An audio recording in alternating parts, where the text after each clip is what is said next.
40ರ ನಂತರ metabolic slowdown ನಿಂದ muscle wasting, bone density ಕಮ್ಮಿ, ಮಂಡಿ ನೋವು, ಸೊಂಟ ನೋವು, ಬೆನ್ನೋವು ಇದಕ್ಕೆಲ್ಲ ಪರಿಹಾರ clinically tested Amrit noni ortho plus. Noni ಮತ್ತು ಔಷಧೀಯ ಗಿಡಮೂಲಿಕೆಗಳು ನೋವನ್ನ ಕಮ್ಮಿ ಮಾಡಿ ಪೋಷಕಾಂಶ ನೀಡಿ ಮೂಳೆ ಸ್ನಾಯುಗಳನ್ನ ಬಲಪಡಿಸುತ್ತವೆ. ಅಮೃತ್ ನೋನಿ ಆರ್ಥೋ ಪ್ಲಸ್ ನೋವು ರಹಿತ ಜೀವನಕ್ಕಾಗಿ ಖರೀದಿಸಲು ಲಿಂಕ್ ಡಿಸ್ಕ್ರಿಪ್ಷನ್ ಮತ್ತು ಪಿನ್ಡ್ ಕಾಮೆಂಟ್ ನಲ್ಲಿದೆ. ಇಎಂಐ ಸಾಲಗಾರರಿಗೆ RBI ಶಾಕ್. ಬಡ್ಡಿ ಕಟ್ಟಲಿಲ್ಲ ಅಂದ್ರೆ ಫೋನ್ ಲಾಕ್.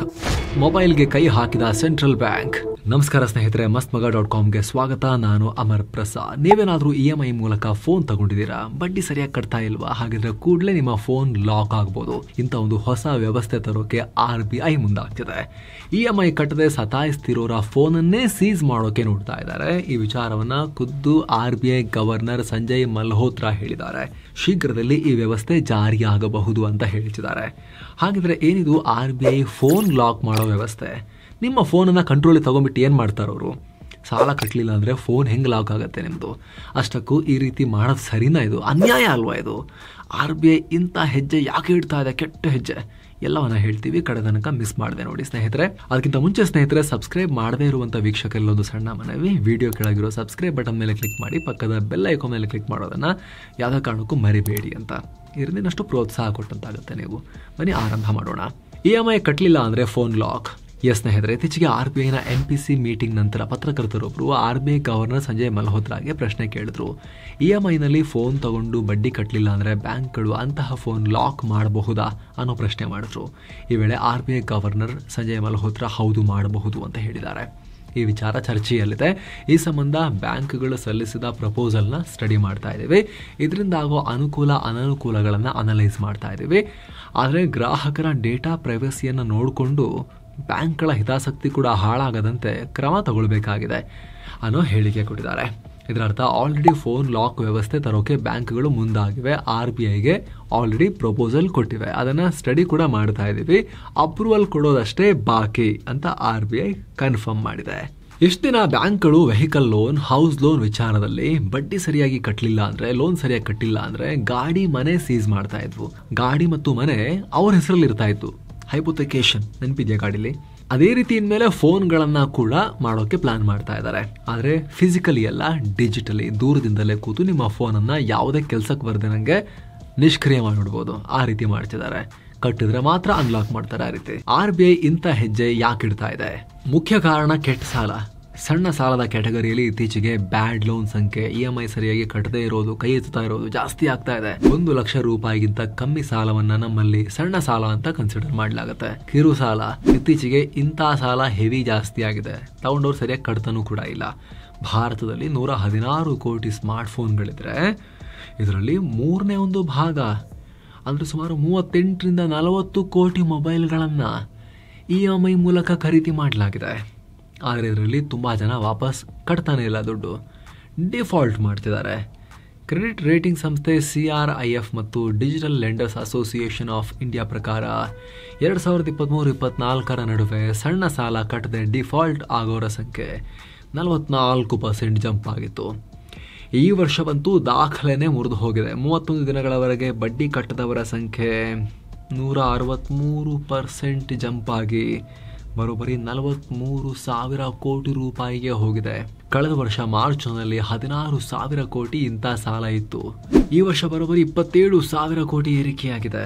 ಅದರಲ್ಲೂ ಟೈರ್ 3 ಅಂದರೆ ಸಣ್ಣ ನಗರಗಳಲ್ಲಿ ಈ ಥರ ಶೋಕಿಗೆ ಐಫೋನ್, ಸ್ಯಾಮ್ಸಂಗ್ ಅಂತ ದೊಡ್ಡ ದೊಡ್ಡ ಫೋನ್ ತಗೊಂಡು ಬಡ್ಡಿ ಕಟ್ಟದೆ ಕೈ ಎತ್ತಿತ್ತಿರೋರ ಸಂಖ್ಯೆ ಜಾಸ್ತಿ ಆಗಿದೆ.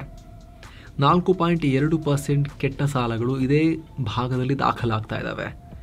ಅದರಲ್ಲೂ 25 ವರ್ಷಕ್ಕಿಂತ ಕೆಳಗಿನ ವಯಸ್ಸಿನ ಯುವ ಜನತೆ ಈ ಬ್ರ್ಯಾಂಡ್ ಶೋಕಿಗೆ ಒಳಗಾಗಿ ಈ ರೀತಿ ಮಾಡ್ತಾ ಇದ್ದಾರೆ. ಕಾರ್ಡ್ ತಗೊಳ್ಳೋದು, ಉಜ್ಜೋದು. ಕಾರ್ಡ್ ಇಲ್ಲ ಅಂದ್ರೆ ಕಾರ್ಡ್ ಮಾಡಿಸ್ಕೊಂಡು ಉಜ್ಬಿಟ್ಟು ತಗೊಂಡು ಕಟ್ಟದೇ ಇರೋದು, ಆಮೇಲೆ ಹಿಂಗೆ ತಪ್ಪಿಸ್ಕೊಂಡು ಓಡಾಡೋದು, ಈ ಥರ ಆಗ್ತಾ ಇದೆ.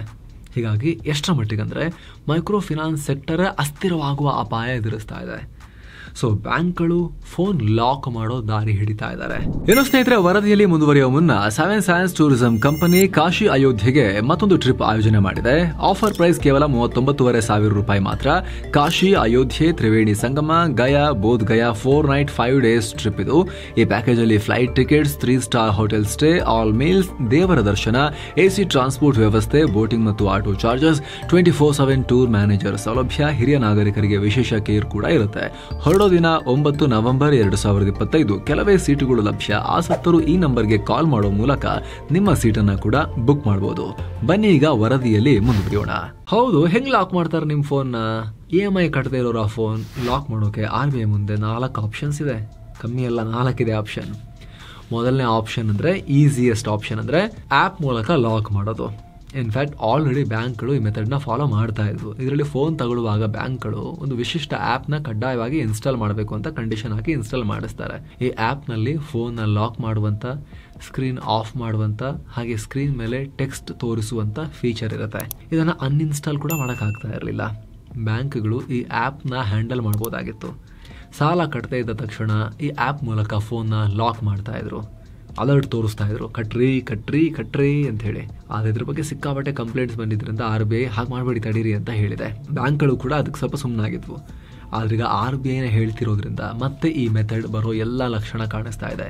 ಇನ್ನು ಎರಡನೇ ಆಪ್ಷನ್ ಯಾವ್ದು ಗೊತ್ತಾ? IMEI ಮೂಲಕ ಬ್ಲಾಕ್ ಮಾಡಿಸೋದು. ನಿಮಗೆ ಗೊತ್ತಿರೋ ಹಾಗೆ ಪ್ರತಿ ಮೊಬೈಲ್ ಫೋನ್ಗೂ ಒಂದು ನಿರ್ದಿಷ್ಟ IMEI ನಂಬರ್ ಇರುತ್ತೆ. ಸಿಮ್ ಕಂಪನಿಗಳು ಬೇಕಾದ್ರೆ ಯಾವುದೇ IMEI ನಂಬರ್ನ ಬ್ಲಾಕ್ ಮಾಡಿ ಫೋನ್ನ ಲಾಕ್ ಮಾಡಬಹುದು. ಅಪರಾಧ ಕೃತ್ಯಗಳಲ್ಲಿ ಅಥವಾ ಫೋನ್ ಕಳ್ಳತನ ಆದಾಗ ಪೊಲೀಸರು ಈ ಮೆಥಡ್ನ ಯೂಸ್ ಮಾಡ್ತಾರೆ. ಈಗ ಬ್ಯಾಂಕ್ಗಳು ಕೂಡ ಈ ಸಿಸ್ಟಮ್ನ ಫಾಲೋ ಮಾಡಬಹುದು. ಆ IMEI ನಂಬರ್, ಫೋನ್ನ IMEI ನಂಬರ್ ವರ್ಕೇ ಆಗಬಾರದು. ಯಾವ ಸಿಮ್ ಹಾಕಿದ್ರು ಅದು ವರ್ಕ್ ಆಗಬಾರದು. ಆ ರೀತಿ ಮಾಡಬಹುದು. ಅದೇ ರೀತಿ ಮೊಬೈಲ್ ಕಂಪನಿ ಅಥವಾ ಮೊಬೈಲ್ಗೆ ಆಪರೇಟಿಂಗ್ ಸಿಸ್ಟಮ್ ಒದಗಿಸ್ತಿರೋ ಕಂಪನಿ ಮೂಲಕ ಕೂಡ ಫೋನ್ನ ಲಾಕ್ ಮಾಡಿಸಬಹುದು. ತುರ್ತು ಸಂದರ್ಭದಲ್ಲಿ ಫೋನ್ ನಿಷ್ಕ್ರಿಯ ಆಗುವಂತ ಆಪ್ಷನ್ಸ್ ಆಲ್ರೆಡಿ ಫೋನ್ನಲ್ಲಿದ್ದಾವೆ. ಉದಾಹರಣೆಗೆ find my device, find my phone, ಈ ತರದೆಲ್ಲ ಫೀಚರ್ಸ್ ನೀವು ನೋಡಿದಿರಾ. ಎಲ್ಲ ಬೇರೆ ಬೇರೆ ಫೋನಲ್ಲಿ ಬೇರೆ ಬೇರೆ OS ನಲ್ಲಿ ಬೇರೆ ಬೇರೆ ತರದ ಮೆಥಡ್ಸ್ ಇದಾವೆ. ಅಷ್ಟು ಮಾತ್ರ ಅಲ್ಲ, ಕೆಲವೊಂದ್ಸಲಿ ಪಾಸ್ವರ್ಡ್ ರಾಂಗ್ ಹಾಕಿದಾಗಲೂ ಕೂಡ ಫೋನ್ ಲಾಕ್ ಆಗೋದೆಲ್ಲ ಆಪ್ಷನ್ಸ್ ಇದೆಯಲ್ಲ. ಸೊ ಆಲ್ರೆಡಿ ಈ ರೀತಿ ಇರೋ ಫೀಚರ್ಸ್ನ ಯೂಸ್ ಮಾಡಿಕೊಂಡು ಮೊಬೈಲ್ ಕಂಪನಿಗಳೊಂದಿಗೆ ಮಾತಾಡಿಕೊಂಡು ಇದನ್ನು ಜಾರಿ ಮಾಡೋಕ್ಕೂ ಕೂಡ ಪ್ರಯತ್ನ ಪಡ್ಬೋದು. ಇನ್ನು ಕೊನೆಯದಾಗಿ ಟೆಲಿಕಾಂ ಕಂಪನಿಗಳಿಂದ ಸಾಲ ಕಟ್ಟದ ವ್ಯಕ್ತಿಯ ಸಿಮ್ ಅನ್ನ ಬ್ಲಾಕ್ ಮಾಡೋ ಆಪ್ಷನ್. ಹೀಗೆ RBI ಮುಂದೆ ಹಲವಾರು ಆಪ್ಷನ್ಸ್ ಇದೆ. RBI ತನ್ನ ಫೇರ್ ಪ್ರಾಕ್ಟೀಸ್ ನಿಯಮಗಳನ್ನ ಬದಲಾಯಿಸಿದ್ರೆ ಸಾಕು, ಬ್ಯಾಂಕ್ಗಳು ಇಂಥ ಕಟ್ಟುನಿಟ್ಟಿನ ಕ್ರಮಗಳನ್ನ ಜಾರಿಗೆ ತರಬಹುದು. ಇದರಲ್ಲಿ ಫಸ್ಟ್ ಒನ್, ಸಾಲ ಮಾಡಿ ಫೋನ್ ತಗೊಳ್ಳೋ ಟೈಮ್ನಲ್ಲೇ ಅದಕ್ಕೊಂದು ಆ್ಯಪ್ ಇನ್ಸ್ಟಾಲ್ ಮಾಡಿಬಿಡೋದು. ಅದು ಡಿಲೀಟ್ ಮಾಡೋಕ್ಕೂ ಕೂಡ ಆಗಲ್ಲ ಅಂತ ಆ್ಯಪ್.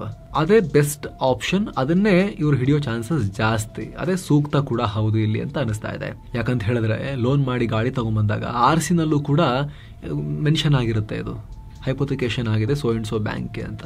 ಪ್ರಾಪರ್ಟಿ ಕೂಡ ಅಷ್ಟೇ, ಮನೇಲಿ ನಾವು ವಾಸ ಮಾಡ್ತಿರ್ಬೋದು, ಆದರೆ ಪತ್ರ ಇಲ್ಲ, ಹಕ್ಕು ಪತ್ರ ಇಲ್ಲ, ಅದರದ್ದು ಪೇಪರ್ಸಲ್ಲಿ ಬ್ಯಾಂಕ್ ಹೆಸರಿರುತ್ತೆ ಅಲ್ವಾ. ಸೊ ಇಲ್ಲೂ ಕೂಡ ಅದೇ ಮೆಥಡನ್ನು ಫಾಲೋ ಮಾಡ್ಬೋದು. ಆ್ಯಪನ್ನು ಇನ್ಸ್ಟಾಲ್ ಮಾಡಿಸಿ ಜುಟ್ಟನ್ನು ಕೈಯಲ್ಲಿ ಹಿಡ್ಕೊಂಡಿರೋ ವಿಚಾರ. ಆದರೆ ಪ್ರಿವಸಿ, ಆ ಆ್ಯಪ್ ಮೂಲಕ ಬೇರೆ ಏನೋ ಡೇಟಾ ಕಳ್ತನ ಆಗದಿರೋ ಥರ ನೋಡ್ಕೊಳ್ಳೋಕ್ಕೆ ವ್ಯವಸ್ಥೆ ಬೇಕು ಅಷ್ಟೇ. ಯಾಕೆ ಅಂತ ಹೇಳಿದ್ರೆ ಅಲ್ಲಿ ದುರುಪಯೋಗದ ಅಪಾಯ ಇರುತ್ತೆ. ನಿಮ್ಮ ಫೋನ್ಗೆ ಬೇರೆಯವರ ಆಕ್ಸೆಸ್ ಇದೆ ಅಂತ ಹೇಳಿದ್ರೆ ಏನು ಬೇಕಾದ್ರೂ ಮಾಡ್ಬೋದಲ್ಲ ಅನ್ನೋ ಪ್ರಶ್ನೆ ಬರುತ್ತೆ ಇಲ್ಲಿ. Photo, phone call details, SMS, ಫೋನಲ್ಲಿ ಬರೆದಿಟ್ಕೊಂಡಿರೋ ನೋಟ್ಸ್, ಇದೆಲ್ಲ ಸೋರಿಕೆ ಆಗ್ಬೋದು. ಈಗ ಆಲ್ರೆಡಿ ಲೋನ್ ಆ್ಯಪ್ಗಳು ಇಂಥದ್ದೇ ವ್ಯವಸ್ಥೆಯನ್ನು ಹೇಗೆಲ್ಲ ದುರ್ಬಳಕೆ ಮಾಡಿಕೊಂಡಿದ್ದಾರೆ ಅನ್ನೋದು ಕಣ್ಮುಂದೆನೇ ಇರೋ ವಿಚಾರ. ಸಂಬಂಧಿಕರು, ಸ್ನೇಹಿತರಿಗೆ ವಾಟ್ಸ್ಆ್ಯಪ್ ಮೂಲಕ ಮೆಸೇಜ್ ಮಾಡೋದು, ಫೋಟೋ ಎಡಿಟ್ ಮಾಡಿ ಇದನ್ನು ಬೇರೆಯವ್ರಿಗೆ ಕಳಿಸ್ತೀವಿ, ಮರ್ಯಾದೆ ತೆಗಿತೀನಿ, ಕೊಡ್ತೀಯಲ್ಲ ದುಡ್ಡು ಅಂತ ಬೆದರಿಸೋದು. ಹೀಗೆ 100 ರೂಪಾಯಿ 200 ರೂಪಾಯಿ ಸಾಲಕ್ಕೂ ರಿಕವರಿ ಮಾಡೋಕ್ಕೆ ನಾನಾ ಕುತಂತ್ರಗಳನ್ನು ಅನುಸರಿಸ್ತಾ ಇದ್ದಾರೆ. ಎಷ್ಟೋ ಜನ ಇದರಿಂದ ತಮ್ಮ ಜೀವನವನ್ನು ಕೂಡ ಮುಗಿಸ್ಕೊಂಡಿರೋ ಅನಾಹುತಕಾರಿ ಘಟನೆಗಳಾಗಿದ್ದಾವೆ. ಈಗ ಬ್ಯಾಂಕ್ಗಳು ಈ ರೀತಿ ಮಾಡಲ್ಲ ಅನ್ನೋದಕ್ಕೆ ಏನು ಗ್ಯಾರಂಟಿ ಅನ್ನೋದು ಕೂಡ ಬೇಕು. ಸಣ್ಣ ಪುಟ್ಟ ಡಿಲೇಗೂ ತುಂಬ ಕಾಟ ಕೊಡೋಕೆ ಶುರು ಮಾಡಿದ್ರೆ ಕಷ್ಟ. ಅದರಲ್ಲೂ ಈ ರೀತಿ ಸಣ್ಣ ಸಾಲ ಕೊಡ್ತಿರೋದು ದೊಡ್ಡ ಬ್ಯಾಂಕ್ಗಳೇನಲ್ಲ. 75% ಈ ರೀತಿ NBFCಗಳಿಂದ ಬರ್ತಾ ಇದೆ ಸಣ್ಣ ಪುಟ್ಟ ಸಾಲ. ಹೀಗಾಗಿ ಡೇಟಾ ದುರ್ಬಳಕೆ ಅಪಾಯ ತಡೆಯೋಕೆ RBI ಸೇಫ್ ಗೈಡ್ಲೈನ್ಸ್ ಅನ್ನ ಕೂಡ ಜಾರಿ ಮಾಡಿಬಿಟ್ಟು ಇದನ್ನು ಜಾರಿ ಮಾಡಿದ್ರೆ ಓಕೆ. ಜೊತೆಗೆ ಸ್ನೇಹಿತರೆ, ಜನ ಫೋನ್ನ ಮಾತಾಡೋಕೆ, ಎಜುಕೇಷನ್ಗೆ, ಬ್ಯಾಂಕಿಂಗ್ಗೆ, ಹೆಲ್ತ್ಗೆ, ಕೆಲಸ ಹುಡ್ಕೋಕೆ, ಕೆಲಸಕ್ಕೆ, ಎಮರ್ಜೆನ್ಸಿ ಕಾಂಟ್ಯಾಕ್ಟ್ಗೆ, ಹೀಗೆ ಎಲ್ಲದಕ್ಕೂ ಬಳಸ್ತಿರ್ತಾರೆ. ಹೀಗಿರುವಾಗ ಬಡ್ಡಿ ಕಟ್ಟಿಲ್ಲ, EMI ಕಟ್ಟಿಲ್ಲ ಅಂತ ಸಡನ್ ಆಗಿ ಫೋನ್ ಲಾಕ್ ಮಾಡಿದ್ರೆ, ಅಲರ್ಟೇ ಕೊಡದೆ ಮಾಡಿಬಿಟ್ರೆ ಅವಾಗ ಕಷ್ಟ ಆಗ್ಬೋದು.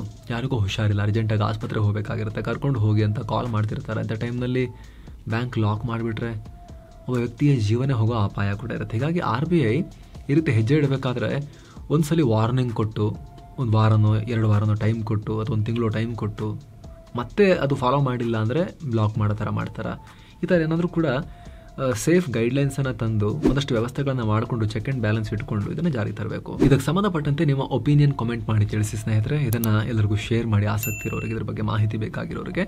ಹಾಗೆ ಸ್ನೇಹಿತರೆ, ಇನ್ನೂ ಕೂಡ ಸಬ್ಸ್ಕ್ರೈಬ್ ಮಾಡದೇ ಇದ್ದರೆ ದಯವಿಟ್ಟು ಸಬ್ಸ್ಕ್ರೈಬ್ ಮಾಡಿ, ವಿಡಿಯೋ ಕೆಳಗಿರೋ ಸಬ್ಸ್ಕ್ರೈಬ್ ಬಟನ್ ಮೂಲಕ. ಹಾಗೆ ಪಕ್ಕದ ಬೆಲ್ ಐಕಾನ್ ಮೇಲೆ ಕ್ಲಿಕ್ ಮಾಡಿ ಅಂತ ನಿಮ್ಮಲ್ಲಿ ಮತ್ತೊಮ್ಮೆ ಕಳಕಳಿಯ ಮನವಿ. Thank you so much. ಮತ್ತೆ ಭೇಟಿ ಆಗ್ತಿರೋಣ. ನಮಸ್ತೆ.